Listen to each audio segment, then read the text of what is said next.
eh bien, le sens spirituel lui-même, c'est d'ailleurs ce que nous disait ce matin le père de recours, le sens spirituel lui-même sera pauvre, manquera de profondeur, et finalement, on reviendra toujours un peu à la même chose, quoi, cette espèce de confluent où tous les cours d'eau finissent par aboutir à la même chose, tandis que l'extraordinaire variété d'écriture, ces points de vue différents. Je vous cite un autre exemple. Dans le livre des rois, on nous raconte que à la fin d'Omri, enfin, qui était un roi impie, donc qui est exécuté par Jéhu, qui prend le pouvoir et qui massacre tous les mâles de la famille. 70 d'un coup, paf. Hein, et la Bible, le livre des rois, elle a trouvé ça très bien, en disant, voilà, au moins les impies, ils sont punis, c'est formidable. Et dans Osée, justement, que vous avez étudié, certains, on voit, ah, ben, on fait un amer reproche à Jéhu de sa cruauté.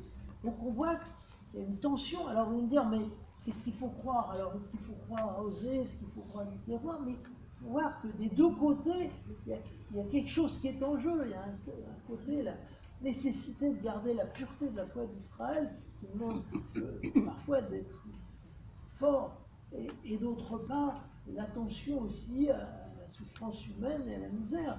Et bien tout ça, c'est une richesse qu'on ne peut pas réduire. Si on veut ramener l'écriture à être quelque chose d'immédiatement digérable, eh bien on n'aura plus l'écriture, on aura autre chose, on aura une espèce de littérature pieuse qui ne nous aidera pas beaucoup à connaître Christ et à progresser dans son amour. Donc, l'histoire, il la faut. Alors, bien sûr, il faut qu'elle soit dominée, il ne faut pas que ce soit cette histoire qui parfois complètement démantibulé nos sources et qui nous a expliqué que tout ça c'était des inventions tardives, que l'évangile avait été écrit très tardivement et qu'il n'y a pas beaucoup de paroles dont on soit sûr que Jésus les ait prononcées, etc.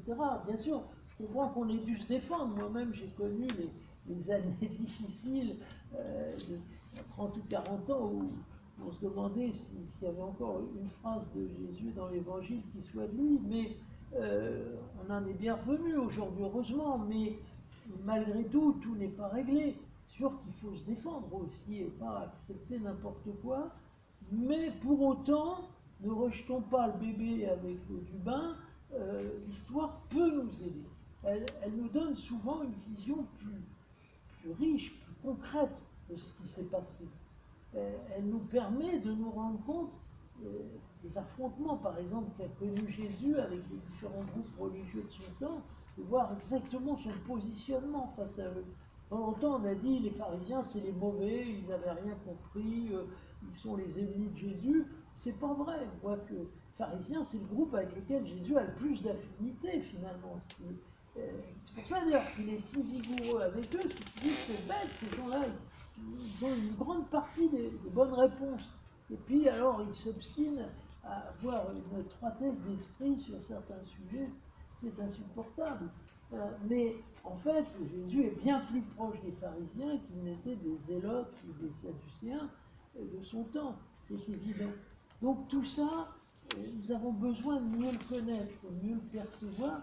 Alors on a un très bon exemple de ce qu'il faut faire, c'est ce qu'a fait Saint-Père Benoît XVI dans son Jésus de Nazareth, qui est une espèce de chef-d'œuvre, dans lequel on voit qu'il est très au courant de l'histoire, de la critique, il a lu des trucs que nous n'irons sans doute pas, il en donne le résumé, mais c'est maîtrisé bien sûr. Et c'est au profit d'une connaissance plus en profondeur du Christ, qui ne se contente pas de quelques clichés bien intentionnés, mais qui essaie de nous dire le meilleur. C'est vraiment un exemple prodigieux. Hein. Il a maîtrisé toute cette littérature qu'il a lue, et il nous en donne la quintessence. Et bien sûr, il a enlevé ce qu'il pourrait y avoir de venimeux là-dedans, et il n'a gardé que ce qui était utilisable. Et petit-fils, Jésus le petit-fils, c'est bien? Oui, sauf qu'il ne veut pas que Saint Jean soit Jean, fils de Zébédée. Ça me défrise. Je lui ai dit d'ailleurs, il est venu me trouver. Alors, Je lui ai dit que j'étais pas d'accord avec ce point. Mais le reste, c'est très bien. Oui, c'est bien. Alors, apprendre à secouer le verset. Alors, c'est une formule des Juifs pour désigner la manière de lire l'écriture. Et on voit que de tout temps, par exemple chez les pères d'Église, hein, l'attention aux mots eux-mêmes a une grande importance. Qu'on ne faut pas sauter trop vite par-dessus les mots, parce qu'un mot porte plus que lui-même, dans n'importe quelle langue d'ailleurs, et en hébreu particulièrement, où les mots ont toutes sortes d'harmoniques, parfois ils ont ce qu'on appelle une polysémie. C'est un mot savant, vous pourrez le placer dans la conversation ce soir, vous étonnerez votre auditoire. La polysémie, c'est-à-dire le fait qu'un mot ait plusieurs sens. C'est pas du français aussi, hein. Je dis, je sais pas, la peste, enfin, la peste, ça peut être une maladie, ça peut être une maladie du corps, une maladie de l'âme, ça peut être un danger, ça peut être... beaucoup de mots ont une variété de consonances qui fait qu'on le lâche dans la circulation, il porte autre chose. Alors, c'est ça qui est très troublant. Pour beaucoup, c'est de dire, ben, attendez, si Dieu veut nous dire les choses, qu'il les dise clairement, comme dans un texte de loi. Vous savez, l'idéal de la langue juridique, c'est qu'un mot n'ait qu'un sens. Alors, je ne sais pas si c'est toujours le cas, d'ailleurs, non pas en principe. On essaie qu'il y ait une comment on appelle ça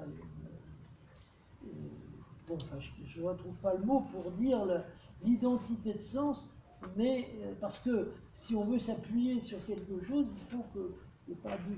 Tandis que l'écriture joue souvent de cette variété, au point que, vous verrez, d'une traduction à l'autre, on met en valeur des facettes.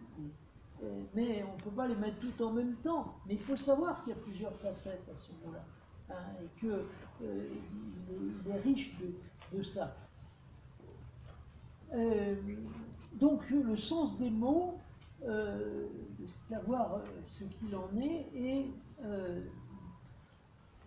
alors je vous redis ce que je disais un peu tout à l'heure, c'est-à-dire que le recours au texte original, bien sûr, d'abord si on peut, tout le monde ne peut pas, mais c'est certainement une bonne chose. Si on a quelques connaissances en grec ou en hébreu, ça ne peut pas faire de mal. Mais d'un autre côté, évidemment, ça ne sera jamais qu'un tout petit nombre, et il faut qu'on puisse comprendre au-delà de ça. Mais on peut effectivement, par les notes qu'on a, voir qu'effectivement, tel mot remonte à tel mot. Et c'est mieux comprendre à travers, par exemple, ce que je vous expliquais tout à l'heure pour la justice. Que la notion de justice qu'on trouve dans Saint Paul s'explique finalement par la traduction grecque d'un mot hébreu qui a un sens sensiblement différent. Donc, ça nous alerte quand on va trouver le mot justice à faire attention, à ne pas le prendre toujours au sens d'équité. Quand Jésus, dans l'Évangile, par exemple, dit « Heureux les affamés assoiffés de justice », la justice, pratiquement, dont il parle, là, c'est quasiment la sainteté. C'est pas la justice distributive, c'est pas la justice sociale, c'est autre chose.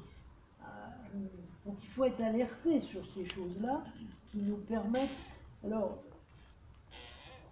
mais les mots, forcément, ils ont une histoire, ils ont un passé, ils viennent de quelque part, il faut mieux savoir d'où ils viennent pour ne pas en être dupe et savoir peut-être, voir que ce n'est pas exactement ce qu'on avait mis là. Alors, mon but, c'est d'arriver au point suivant, qui est la finalité contemplative de la lecture des Écritures. Parce que c'est bien ça que nous voulons, c'est que l'Écriture, elle est faite pour nous faire prier, pour nous mener au contact du Dieu vivant et vrai, que c'est elle qui va être la nourriture de notre prière, et qu'elle est une nourriture prodigieuse. Donc, principalement, l'Écriture a pour but de nous faire entrer dans une histoire. Elle nous raconte une histoire et des tas d'histoires. Elle nous raconte l'histoire d'un peuple, elle nous raconte l'histoire du monde, elle nous raconte l'histoire de certaines familles, elle nous raconte l'histoire de certains hommes comme Jésus, elle nous raconte des quantités d'histoires et il faut que nous rentrions quelque part dans cette histoire, que nous sachions que nous sommes concernés par cette histoire, que d'une certaine manière nous sommes mis en route vers Dieu comme Abraham depuis le début, et nous sommes des chercheurs de la terre promise, que nous avançons au milieu de ce monde en ayant comme certitude que les promesses que Dieu nous a faites pour aller de l'avant. Cette insertion dans une histoire concrète, je crois que c'est peut-être la première chose effectivement qu'il faut qu'on réalise. Nous, par la Bible, nous devenons participants d'une histoire qui a commencé il y a bien longtemps et qui nous forme, parce que nous avons à repasser par toutes les étapes qui sont les siennes. Nous avons à quitter l'Égypte, nous avons à sortir rentrer en terre promise et résister aux tentations qui sont celles de la terre promise, et puis de marcher en direction de ce jour où le Christ nous fixe rendez-vous et nous dit de quitter Sodome et Gomorrhe, de quitter toutes nos sécurités pour aller au-devant de la cité pourvue de fondations dont Dieu est l'architecte, comme dit l'Épître aux Hébreux. Nous avons à rentrer dans cette histoire. Et au fur et à mesure que nous nous laissons pétrir par cette histoire, que nous acceptons d'apprendre, de profiter des moindres choses pour avancer, eh bien, ce que l'on découvre, c'est Dieu lui-même, dans la mesure où, au milieu de ça, eh bien, il se révèle. Il se révèle à travers ce qu'il fait. Dieu d'Abraham, d'Isaac et Jacob ne fait pas beaucoup de discours sur lui-même, il ne donne pas seulement des explications sur ce qu'il est, et il se révèle en agissant. Il se révèle comme il est à travers ce qu'il fait.